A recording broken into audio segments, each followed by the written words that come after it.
Coming up next on Public Access TV is Fan to Fan, the book game. Today's guests are local Civil War historian and author Tom Ellis, writer of numerous books about locals who served in the Civil War, and Lynne Damianos of Framingham-based Damianos Publishing, who works with authors like Tom to get their books into print. Stay tuned. This may help make you civil, and it'll take you back to the 1850s.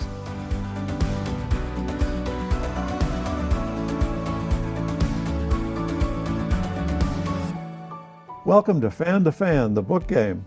I'm your host, Dave Hornfischer. I'm pleased to welcome Civil War historian Tom Ellis, who with Lynne Damianos of Damianos Publishing, helped to get his books about Civil War veterans into Massachusetts towns into print.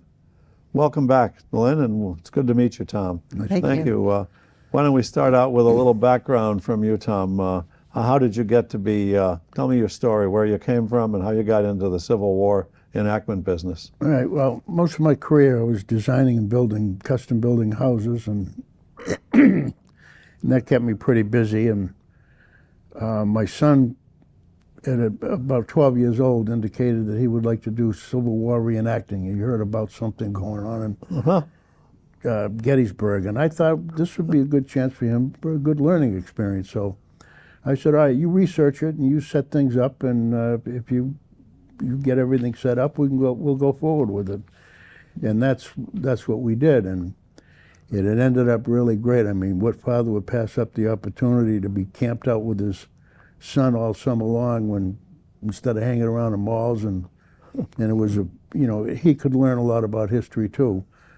But somewhere along the line, I got the bug and I got interested in the Civil War, and was living in Framingham, right up the street here in Grove Street at the time, and was interested in what Framingham did in the Civil War. And I started doing some research and found that there was a real rich history there, but there was very little written about it. So I spent some time with Mary Murphy, who was the president of the Historical Society at that time, and I started doing research, and she helped with a lot of things, and Steve Pratt, who helped lay out the book. And the first book I did was on Framingham, and I researched 530 guys that served for Framingham, and I wrote the history, and the Historical Society published it. And they also did an encampment on around that as well, and that's the book that's in back of you there, the cover there, that one. That's the first one. And along the way with all these encampments, that's where you got this lovely hat that's adorning your.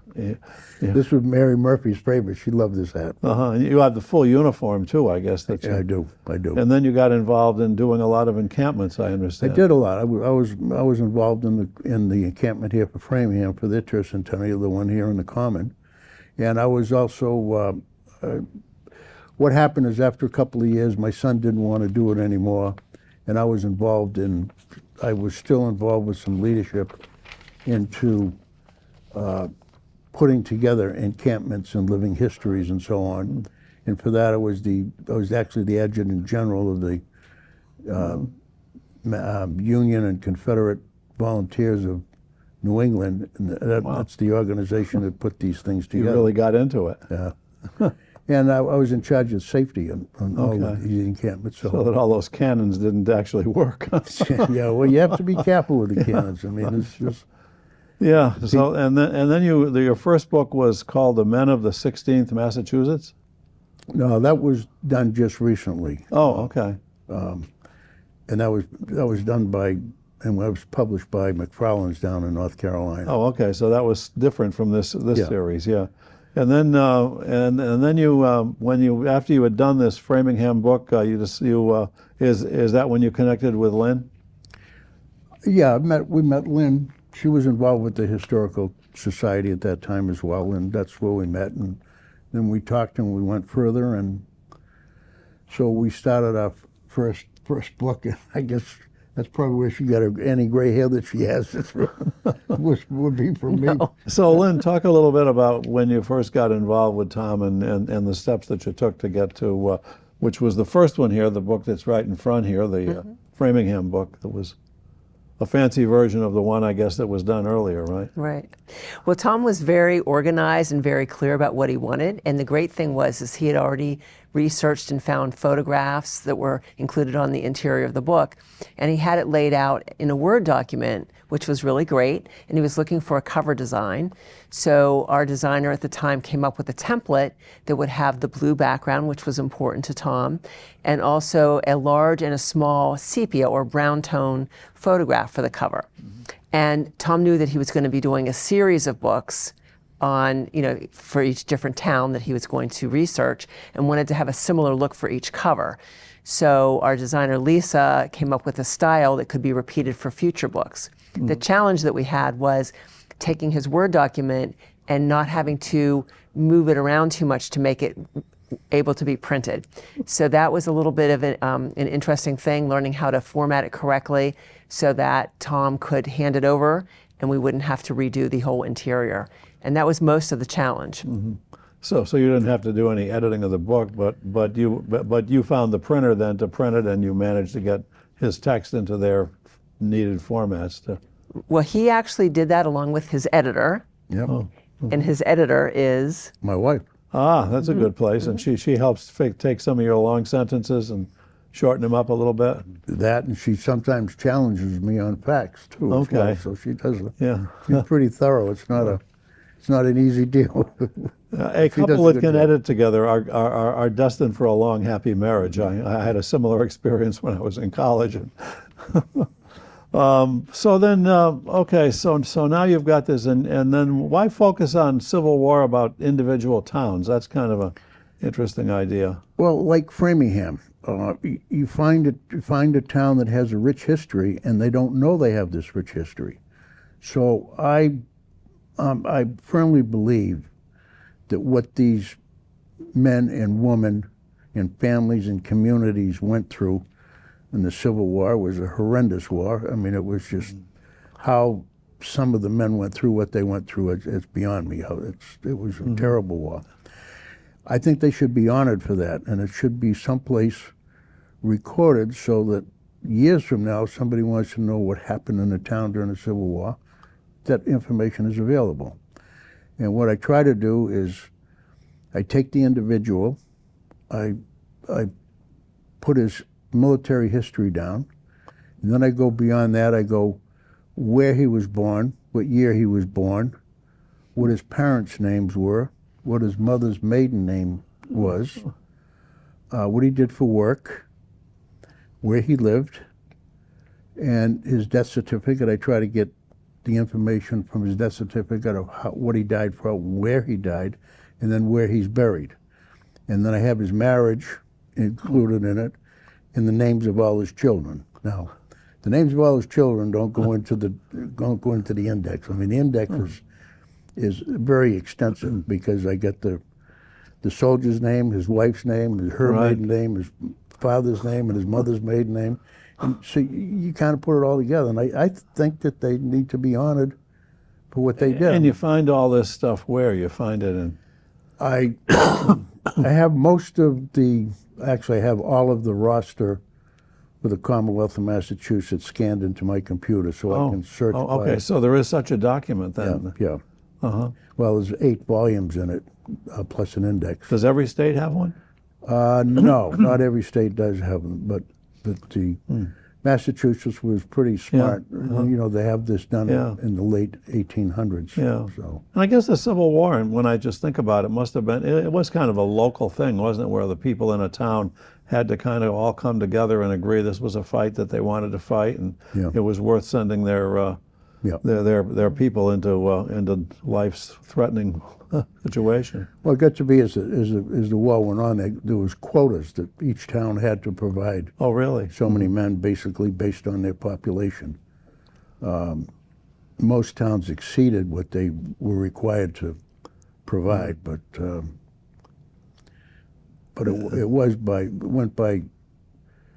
by town, and sometimes that got a little scary. You take a unit like that was in the 12th Mass or the 13th Mass in the cornfield in Antietam, they really got slaughtered. And if you had one company of all men from one town, oh wow, and they got slaughtered, you'd lose a good part of your men. And so were the companies put together sort of by town? And Yeah. they were, despite that, huh? In the beginning, they were. Later on, guys were drafted or went in, so they were spread out a little bit further. Oh, okay. And the early part was harsh because they didn't really have good leadership as far as military. Most of them, if you were popular in town and you could raise 50 guys, well, you were a commander. You were a captain of a company, and Were there ways to get out of it? no, just not honorably. Not honorably, huh? Yeah. So when you did the Framingham book, that was your first one, and you kind of had an evolution with working with the History Center. Did you find some real surprises, some stories that really kind of hit you, or people, or was there anything in particular that made you glad that you picked Framingham to start with? I think because of their rich history. I mean, they had 530 men that served. Wow. And nobody knew anything about them. So now, 530 of them are in there, and their family history is in there as well. Well, wasn't General Gordon somewhat renowned from Framingham? Yes, he was. He was a Union general, right here in Framingham. Yeah. He was a West Pointer. Uh-huh.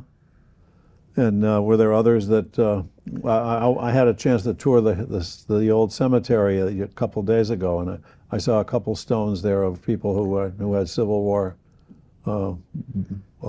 experience. And Yeah. So I remember one name from that cemetery. His name was Bent. Why I remember that, I don't know. But if you go through, there's a section in that book of cemeteries, and it lists all the people that are interned and buried here in town. Uh-huh. And the other thing, I wasn't able to do it with this book, but you learn things as you go forward. And I learned that there was in 1890 there was a census, and in that census they had a special section for Civil War veterans and widows of Civil War veterans.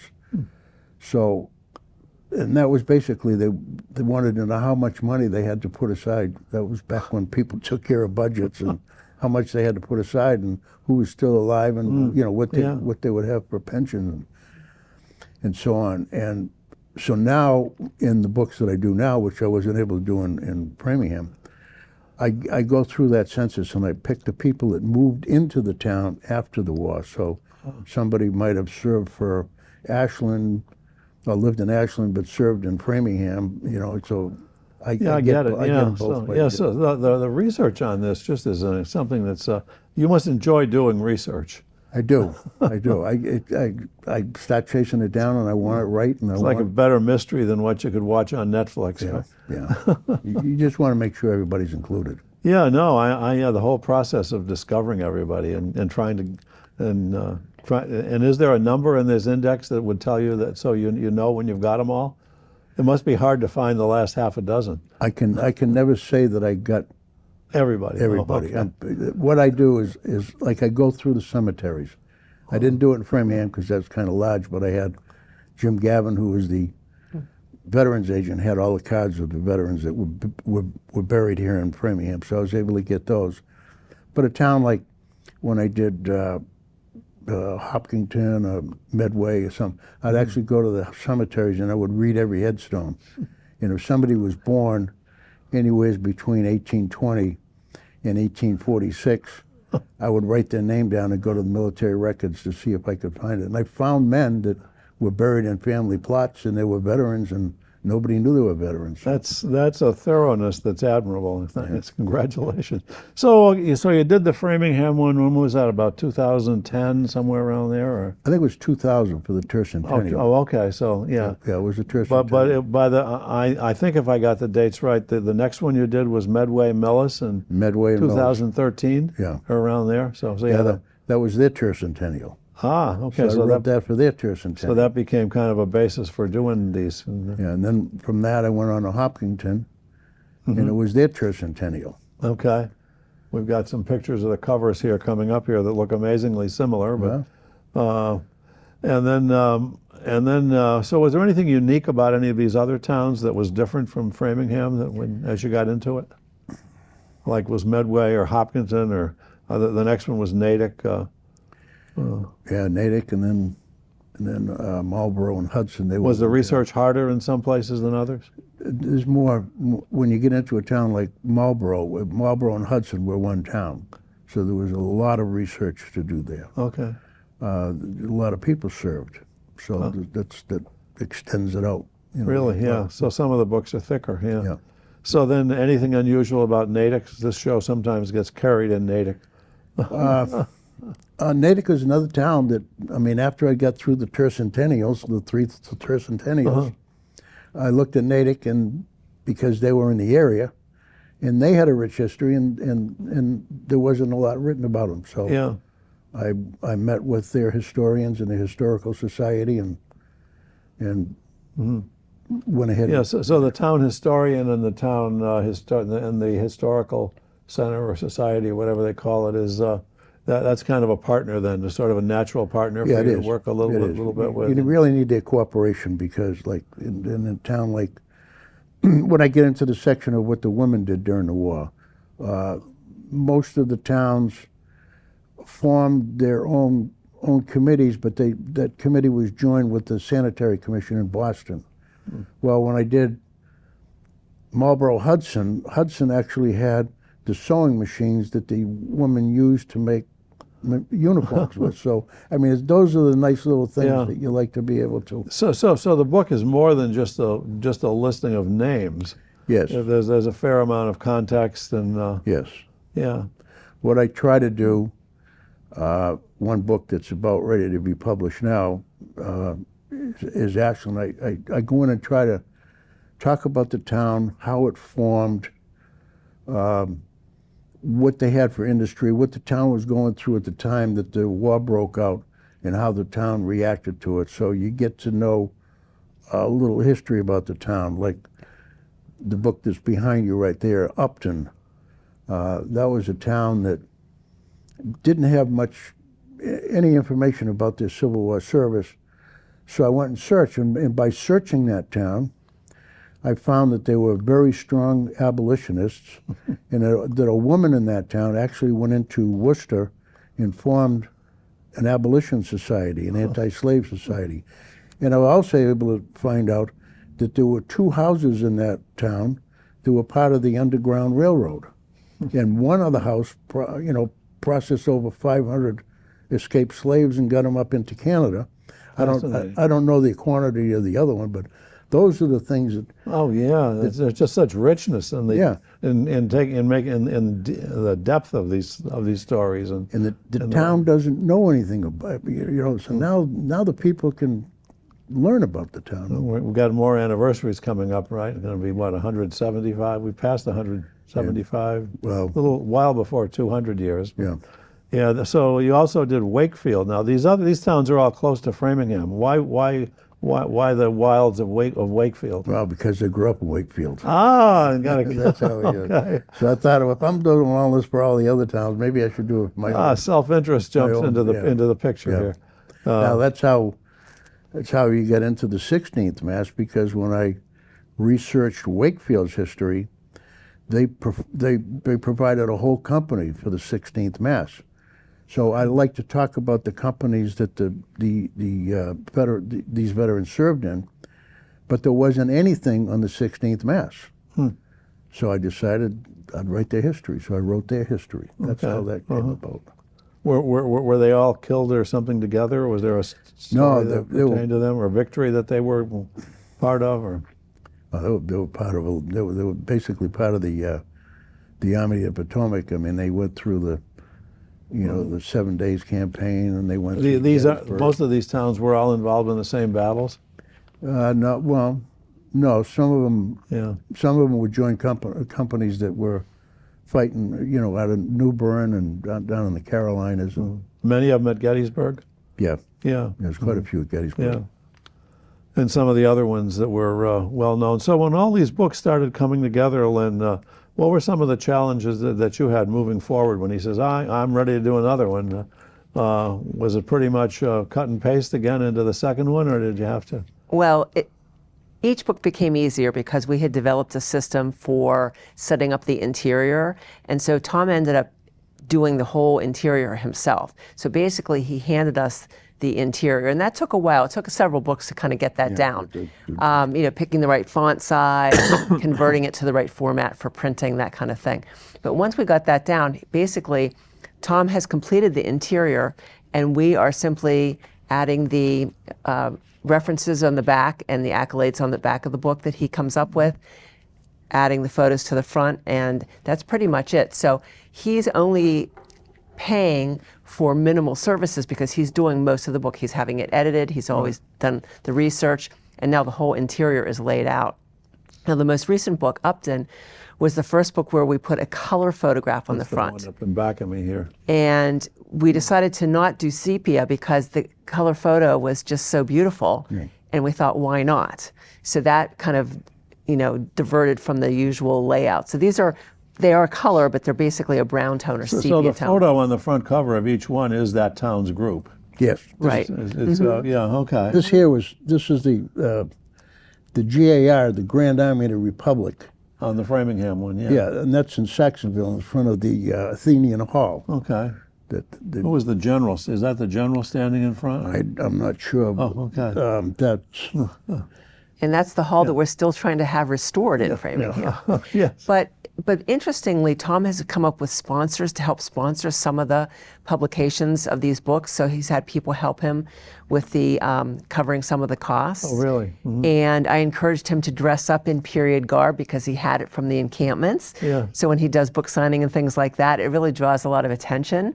So we've helped him with a few of those marketing tips, and his website is great because you can see him in full garb with all of his different books, and it's almost a full-time job, or it is a full-time job. Yeah. So who's the audience for these books? Is it relatives of people who see their name in print, or is it? It varies from town to town. I mean, it's people that are interested in town histories, they want them. And are the historical societies helpful for you in making presentations most of about the time? the book? What I try to do is I try to buy some books and get them to the historical society, so they can sell the book and make a couple of dollars on it. This doesn't look like an inexpensive book to put together to print, is it? No, actually, we we kind of keep the prices low. So, I mean, a book like that would normally be a $75 book. Yeah, it looks like a textbook for. And it's hardcover. Yeah, it's hardcover, and we price it like at $35. It's this isn't. You're not making a fortune on these. No. These Is there thought of doing a paperback version of some of these, or a shorter version, or some other way to? No, I like it with the hardcover because it makes it more permanent, and you get in a soft cover and.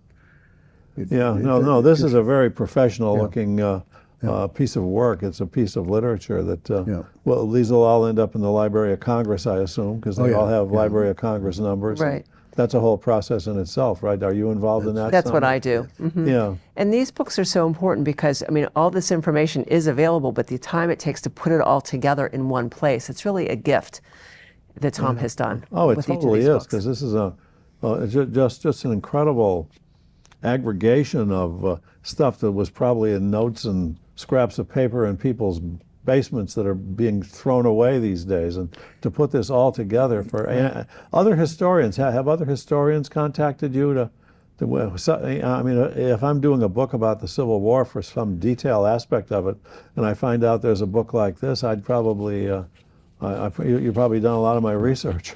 If I wanted to write a mystery about the Civil War, I'd probably start here, right?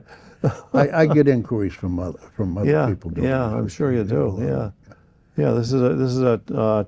So how does one go about buying one of these? Are they on Amazon or local bookstores or? Yeah, they're on my website, or they're on Lynne's website, or they're on Silver Streak's website. And let's put a couple of these websites into words so we can put them up on the screen here, other than Amazon. So you have your own website? Yes. Well, and what's that? It's all one word. Tom Ellis, CivilWarAuthor.com. Tom Ellis, CivilWarAuthor.com. That sounds like you could find it pretty well. Yep. And so what would I find there besides the books? Do you have other stuff on your website? No, all you'd see is the books on there. Okay, and you have a little story about each book there a little Yes. bit? Yeah, okay. there's a little blurb on it. I noticed a lot of photos in the Framingham book. Is that typical Yes. of most of these? Yeah. Where did you get the photos? Most of the photos come from the Library of Congress. Oh, really? Okay. So what I do if I'm searching a company, I'll go to the Library of Congress catalog and I'll look for information. Uh-huh. And if a photo shows up on a unit, then it goes in the book because I do a small write-up on every unit that's served by the town, and if there's photos available for that unit, I put them in there. Mm-hmm. So are you continuing to learn yourself about the horrors, I guess, of the Civil War and maybe some of the agonies of defeat and the thrill of victory, so to speak? I mean, you learn about it and you just don't know how those men faced it, how they went through it. It's just, to me, it's just amazing. I mean, the Civil War was really more of a modern war because the rifles they had were muskets, but they were all rifle barrels, so they were accurate at 200 yards away. Yeah. And they were still fighting Napoleonic style. When you hear the rattle of musketry, well, that's the ball bouncing around inside the barrel. So you're 80, you might be 80 yards, from somebody, and you're facing each other, and you just firing a volley, and then you. Wow. I mean, you take another Gettysburg, which we talked about. Yeah. I mean, Pickett's charge at Gettysburg. I mean, 15,000 men came out, walking right into cannon fire, and 10,000 went down. The thought of that is just mind-boggling. I don't. The bravery it took to do it was just beyond my imagination. And on the Union side at Fredericksburg, Virginia, they had to climb up a hill. I mean, it was basically Lincoln told Burnside, who just gave him command of the army, to take Fredericksburg. He said, okay, we'll go down there and take it. I'm going to need pontoon boats down there so I can cross the river. And they get down to Falmouth and the pontoon boats weren't there. If they had gone at that time, they could have taken Fredericksburg and maybe lost 10 men because there was nobody there. Yeah. So by the time they could see the Union formations over across the river in Falmouth, they completely built defenses. So now you're walking into company after company going up a hill, going right into artillery and getting wiped out. I mean, they were stacking bodies up to defend themselves, and they started digging down, and they found they were in a sink of what was a latrine there before. I mean, so if somebody wants to start reading these books, they'll get all that color and all that sense of what this was really all about. Because I mean, unfortunately, while the war went on for a long time, our 28 minutes here has just unfortunately flown by. And I have to thank you and commend you for, most important, for the work that you've done. And as Lynne mentioned, these are a national treasure that you put together. And as somebody who just heard about them myself, when I heard about these books, I mean, I think I'm just so impressed with what you've done. So all I can say is thank you, sir. So thank you. You've made a real contribution to what was an incredible part of our country's history. Now, everybody out there on Access Framingham TV land who wants to come back and watch this again, we're on Mondays, Tuesdays, Thursdays, and Fridays at 8:30, and on Saturday mornings. And check this out. Study the history of your town. You don't have to do all of what Tom did, but if you're curious about your town, check out this book. You'll enjoy it, and you'll learn a lot. Thanks a lot for watching, and thank you to both Tom and Lynne, and thank you, Lynne, for really making these stories get into such an attractive publication. Thank you, Dave. Thanks for having me. Thank you.